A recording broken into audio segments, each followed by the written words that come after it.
Alhamdulillah, salatan wa salaman daimaini bidawami mulkillah wa ala alihi wa sahbihi. Assalamualaikum warahmatullahi wabarakatuh. Saudaraku kaum muslimin dan muslimat, pemirsa dimanapun Anda berada, Alhamdulillah kita bisa bertemu kembali setelah sekian lama. Mudah-mudahan pertemuan kita ini barokah, manfaat untuk kehidupan dunia kita dan terutama kehidupan akhirat. Ikhwani rahimakumullah, sebelum kita bicara lebih jauh, belajar lebih jauh, maka yuk kita lihat apa yang sudah kita pelajari selama ini. Sudah kita amalkan belum? Ya, ilmu itu kita pelajari untuk diamalkan dan disebarluaskan. Mari kita amalkan semaksimal yang kita bisa. Insya Allah akan mendatangkan ilmu-ilmu yang lain dan memberi kita kekuatan. Allah akan beri kita kekuatan untuk mengamalkan amal-amal yang lain. Sebagaimana dikatakan, siapa mengamalkan atau berniat untuk mengamalkan satu kebaikan, akan dibukakan 70 pintu kebaikan untuknya. Ikhwani rahimakumullah, kita mengerti bahwasannya hidup di dunia ini usia kita terbatas. Dan kita pasti akan kembali pada Allah Subhanahu wa ta'ala. Dan semua berharap punya usia yang panjang, hidupnya enak, hidupnya nikmat, dan masuk surga insya Allah di penghujungnya, amin. Tapi yang jadi masalah, kita ini punya banyak salah. Yang jadi masalah, kita punya banyak salah. Kepada Allah Subhanahu wa ta'ala, kita punya salah yang luar biasa. Tiap hari kita sadar itu kita banyak dosa, banyak larangan Allah yang kita langgar, perintah Allah yang kita abaikan. Ikhwani rahimakumullah, saya mau ambil permisalan ini. Saya punya teman, kemudian saya punya salah pada teman saya. Teman saya ini biasanya telepon saya, biasanya kirim-kirim hadiah. Tapi ketika saya punya salah kepada teman saya tersebut, dan itu membuat beliau kecewa, maka kalau saya tidak segera minta maaf dan mengejar maafnya, bisa jadi teman saya tersebut tidak akan telepon saya lagi. Teman saya tersebut tidak akan kirim-kirim pesan lagi. Teman saya tersebut tidak akan kirim-kirim hadiah lagi. Kenapa? Karena dia lagi marah kepada saya. Dia lagi marah kepada saya. Dalam hubungan sosial bermasyarakat, kalau kita punya salah kepada seseorang, maka kita akan berjuang untuk meminta maaf dan mendapat. Sehingga kalau kita baca doa itu, apa yang terjadi di majlis dari keburukan, insya Allah diampuni oleh Allah Subhanahu wa ta'ala. Itu pun terlewatkan. Habis salam kita bahkan ketika imam astagfirullah, kita nggak ngikuti, kita diam saja, kita melamun. Kita merasa hidup ini seperti nggak perlu minta ampun sama Allah Ta'ala. Nggak perlu kita minta maaf atas kesalahan-kesalahan kita yang begitu banyak pada Allah Subhanahu wa ta'ala. Ikhwani rahimakumullah. Tentu ada dampaknya buat diri kita, buat fisik kita, buat jiwa kita, buat seluruh urusan kita, bisnis kita, keluarga kita, dalam kehidupan bermasyarakat. Kesalahan kita pada Allah pasti berdampak. Jika kesalahan kita pada manusia yang lain itu punya dampak yang luar biasa, lantas bagaimana kesalahan kita pada Allah Subhanahu wa ta'ala. Rasulullah SAW juga mengajarkan, sebagaimana diriwayatkan oleh Sayyidina Abu Darda radhiyallahu anhu, tentang perintah Allah dalam surat Muhammad ayat 19, wastaghfir li dzambika walil mu'minin wal mu'minat. Allah memerintahkan agar Rasulullah SAW memintakan ampun untuk mukminin dan mukminat. Maka Rasul mengajarkan, Nabi Muhammad SAW dalam hadis yang diriwayatkan oleh Abu Darda radhiyallahu anhu, man istaghfara lil mu'minina wal mu'minat kulla yawmin sab'an wa ishrina marrah aw khamsan wa ishrina marrah kana minal ladzina yustajabu lahum wa yurzaqu bihim ahlul ard. Rawahu Tabrani. Hadis riwayat Imam Tabrani. Kata Nabi Muhammad SAW, barang siapa yang satu hari itu setiap hari memintakan ampun untuk mukminin dan mukminat, orang-orang beriman laki-laki maupun perempuan, sebanyak 27 kali atau 25 kali, maka dia yang membaca istighfar untuk mukminin dan mukminat 27 atau 25 kali, dia termasuk orang-orang yang yustajabu lahum, yang doanya diterima oleh Allah Ta'ala. Doanya dikabulkan oleh Allah Ta'ala, bahkan wa yurzaku bihim ahlul ard. Berkat orang-orang yang seperti itu, yang dibuka bumi ini diberi rezeki oleh Allah Subhanahu wa taala. Jadi ini orang-orang yang mulia. Saya yang diajarkan guru saya, almarhum Habib Anis bin Abdul Habsyi, itu membaca habis sholat subuh diantaranya, Astaghfirullah lil mu'minina wal mu'minat, sebanyak 27 kali. Astaghfirullah lil mu'minina wal mu'minat. Dengan tulus, ya, kita memintakan ampun untuk saudara kita, mukminin dan mukminat. Sehingga mungkin ada orang yang terlelap dalam tidur, ada orang yang lagi bermaksiat pada Allah Ta'ala, saudara mukmin yang lain memintakan ampun untuknya. Ikhwani rahimakumullah.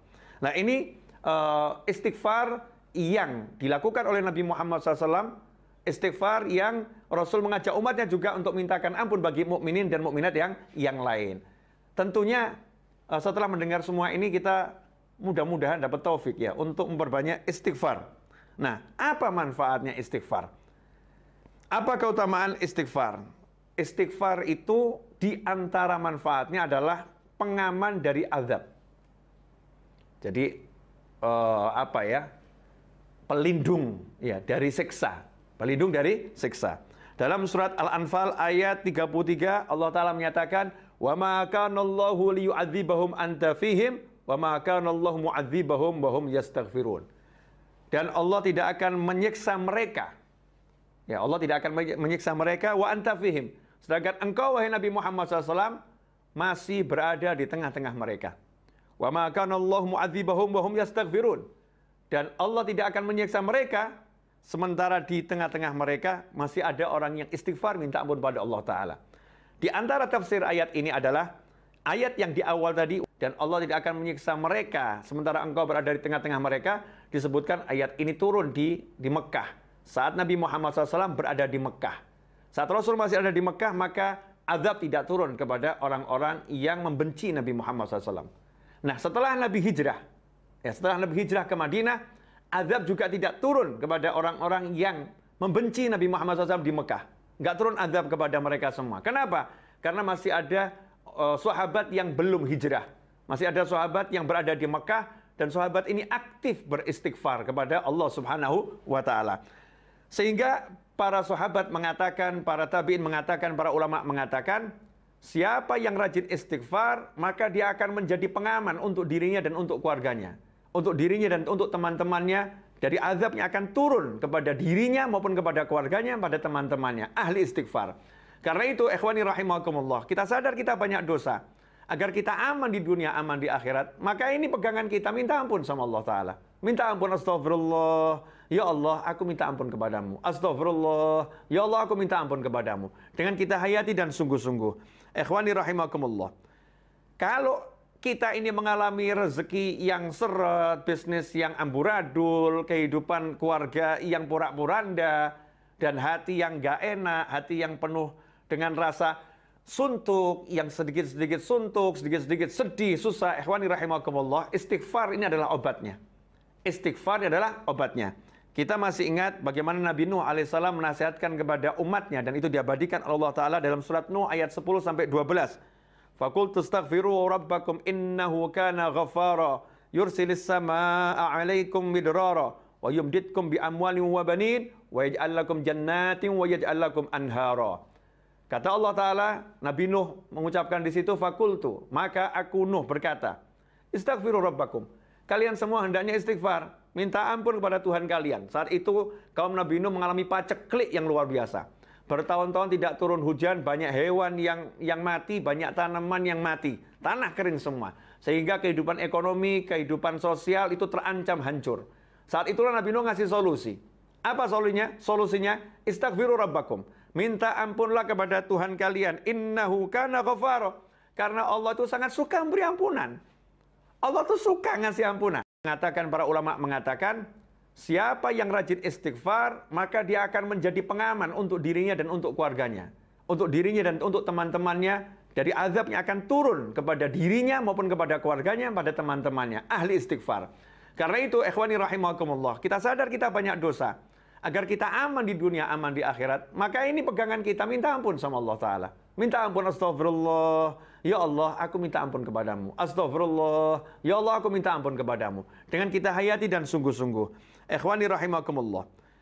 Kalau kita ini mengalami rezeki yang seret, bisnis yang amburadul, kehidupan keluarga yang porak-poranda, dan hati yang gak enak, hati yang penuh dengan rasa suntuk, yang sedikit-sedikit suntuk, sedikit-sedikit sedih, susah. Ikhwani rahimakumullah, istighfar ini adalah obatnya. Istighfar adalah obatnya. Kita masih ingat bagaimana Nabi Nuh alaihissalam menasihatkan kepada umatnya, dan itu diabadikan Allah Ta'ala dalam surat Nuh ayat 10-12.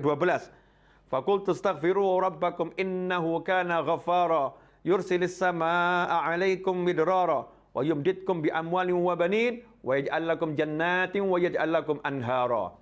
Kata Allah Ta'ala, Nabi Nuh mengucapkan di situ, fakultu, maka aku Nuh berkata, istaghfiru rabbakum. Kalian semua hendaknya istighfar, minta ampun kepada Tuhan kalian. Saat itu kaum Nabi Nuh mengalami paceklik yang luar biasa. Bertahun-tahun tidak turun hujan, banyak hewan yang mati, banyak tanaman yang mati. Tanah kering semua. Sehingga kehidupan ekonomi, kehidupan sosial itu terancam hancur.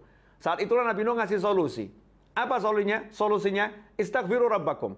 Minta ampunlah kepada Tuhan kalian. Innahu kana ghafara. Karena Allah itu sangat suka memberi ampunan. Allah tuh suka ngasih ampunan. Ada orang yang berat ngasih maaf. Tapi Allah dengan semua kekuasaannya yang maha kuasa, kekuatannya yang maha kuat. Allah dengan semua, yang semuanya adalah miliknya Allah Subhanahu wa Ta'ala. Kita yang salah sama Allah ini, sama Allah disuruh minta maaf sama aku. Aku ampuni dan aku suka orang yang minta maaf. Ini saking maha sayangnya Allah kepada kita, semua hamba-hambanya. Kalau itu dilakukan, yursilis samaa'a 'alaikum midrara. Masalah yang nomor satu, tidak adanya air, paceklik yang luar biasa, maka langsung sama Allah Ta'ala diselesaikan. Allah akan mengirimkan hujan yang lebat dari langit untuk menghapuskan semua kekeringan, dan semua sumber air yang kering akan diganti oleh Allah Subhanahu wa Ta'ala. Wa yumditkum bi amwalin wa banin. Dan Allah akan beri kalian kekuatan, pertolongan, dan dengan memberikan anak yang banyak, harta yang banyak. Bi amwalin, dengan harta yang beraneka ragam dan banyak. Wa banin, dan Allah akan berikan anak keturunan kepada kalian semua. Wa yaj'al lakum jannati wa yaj'al lakum anhara. Allah akan berikan kalian kebun-kebun, dan Allah berikan sungai-sungai yang mengalir di dalamnya. Ikhwani rahimakumullah. Indahnya Al-Quran dikatakan di sini, wa yumditkum bi amwalin wa banin. Allah akan beri kalian kekuatan dengan harta yang banyak dan anak yang banyak. Karena ada orang yang punya harta tapi nggak punya anak. Ada orang yang punya anak tapi nggak punya harta. Maka itu tidak lengkap kebahagiaannya. Tetapi Allah katakan orang yang rajin istighfar ini diberi harta yang banyak dan diberi anak yang banyak. Sehingga anaknya tidak jadi masalah dan hartanya akan bawa kebahagiaan untuknya. Ikhwani rahimakumullah. Sehingga Sayyidina Hasan Al-Basri radhiyallahu anhu, ketika datang orang yang nggak punya anak, lapor kepada beliau, wahai imam, saya ini nggak punya anak keturunan, beri saya amalan. Beliau pun mengatakan, bacalah istighfar. Nggak lama datang lagi seseorang yang mengatakan, wahai imam, ya saya ini rezekinya sempit, hidup saya susah, ekonomi saya porak-poranda, beri saya amalan. Imam Hasan Al-Basri pun mengatakan radhiyallahu anhu, bacalah istighfar. Setelah orang-orang itu pulang, murid-muridnya bertanya, wahai imam, setiap orang yang datang, yang satu minta keturunan, yang satu minta rezekinya lancar, kenapa engkau beri amalan yang sama? Ya, amalannya istighfar, bukan amalan yang berbeda. Maka beliau menjawab, yang ngomong bukan saya, tapi yang ngomong Allah Subhanahu wa Ta'ala, yang tercantum dalam surat Nuh ayat 10-12. Di antaranya, wa yumditkum bi amwalin wa banin. Dan Allah akan beri kalian kekuatan dengan harta yang beraneka ragam dan jumlahnya banyak, dan anak keturunan yang banyak. Ikhwani rahimakumullah. Di antara manfaat istighfar yang lain adalah sebagaimana yang disampaikan oleh Sayyidina Abdullah bin Abbas radhiyallahu ta'ala anhuma dari Nabi Muhammad SAW, di mana Rasulullah SAW bersabda, man lazimal istighfar ja'alallahu lahu min kulli hammin farajan wa min kulli dhikin makhraja wa razaqahu min haitsu la yahtasib. Riwayat Abu Dawud dan Nasai serta Ibnu Majah dan Hakim dan Baihaqi. Nah, ini hadis yang memberi kita semangat untuk semakin rajin istighfar. Man lazimal istighfar, kata Nabi Muhammad SAW. Siapa yang tekun, continue, terus-menerus beristighfar, istiqomah tiap hari, ja'alallahu lahu min kulli hammin farajan. Maka Allah akan menjadikan untuknya apapun rasa suntuknya, min kulli hammin, apapun rasa suntuknya, apapun penyebab rasa suntuknya, maka Allah akan menjadikan untuknya faraja, jalan keluar. Jadi suntuk itu kalau datang, langsung Allah berikan jalan keluar agar suntuknya hilang. Dihapus suntuknya oleh Allah SWT untuk orang yang ahli istighfar. Wa min kulli dhikin makhraja. Kalau dia dalam kesulitan, dalam kesempitan, Kalau kata orang Jawa sudah kepepet, ya tidak bisa gerak. Min kulli dzikin, sempitnya luar biasa, makhroja. Allah akan selalu memberikan jalan keluar. Dikasih solusi oleh Allah Subhanahu wa taala buat orang yang rajin istighfar. Wa razaqahu min haitsu la yahtasib. Dan untuk urusan rezekinya, tidak pernah dia bisa mikir. Kenapa? Karena Allah akan beri dia rezeki min haitsu la yahtasib. Dari arah yang tidak pernah bisa dia pikirkan. Surprise rezekinya dari Allah Subhanahu wa taala, kejutan-kejutan dari Allah Subhanahu wa taala. Min haitsu la yahtasib, enggak bisa diperhitungkan. Baik bisa dikira-kira. Allah akan berikan surprise rezekinya untuk orang-orang yang rajin istighfar. Ikhwani rahimakumullah. Sebagai penutup dari kajian kali ini adalah tentang Sayyidul Istighfar.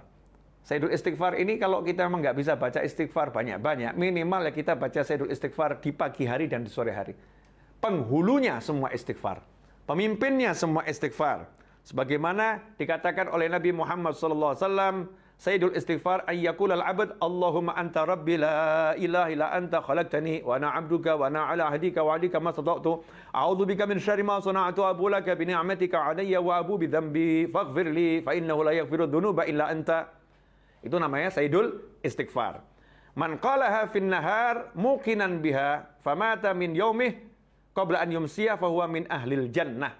Kata Nabi Muhammad SAW, siapa yang di pagi hari dia membaca Sayyidul Istighfar tadi dengan penuh keyakinan. Baca ini penuh keyakinan, minta ampun sama Allah Ta'ala dan pasti diampuni Allah Ta'ala. Famata min yaumih. Kemudian di hari itu sebelum sempat sampai sore hari dia meninggal dunia. Siang hari meninggal dunia. Sore hari sebelum matahari tenggelam dia meninggal dunia.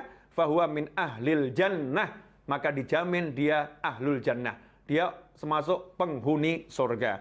Wa man qalaha minal lail fahuwa muqinun biha famata qabla an yusbiha fahuwa min ahlil jannah. Dan barang siapa yang bacanya di malam hari, kemudian dia baca dengan penuh keyakinan, famata qabla an yusbiha, belum sempat matahari terbit, dia meninggal di malam hari itu, maka dia termasuk penghuni surga. Hadis ini diriwayatkan oleh Imam Bukhari. Jadi hadis yang sangat sahih. Ikhwani rahimakumullah. Kesimpulannya, kalau kita mau hidup kita enak di dunia dan Allah mengajarkan kita untuk mendapatkan kehidupan enak di dunia. Rabbana atina fid dunya hasanatan wa fil akhirati hasanatan wa qina adzabannar. Kalau kita mau hidup kita enak di dunia dan enak di akhirat dan enak dimanapun, maka pegang istighfar ini. Yang rajin minta ampun sama Allah Ta'ala.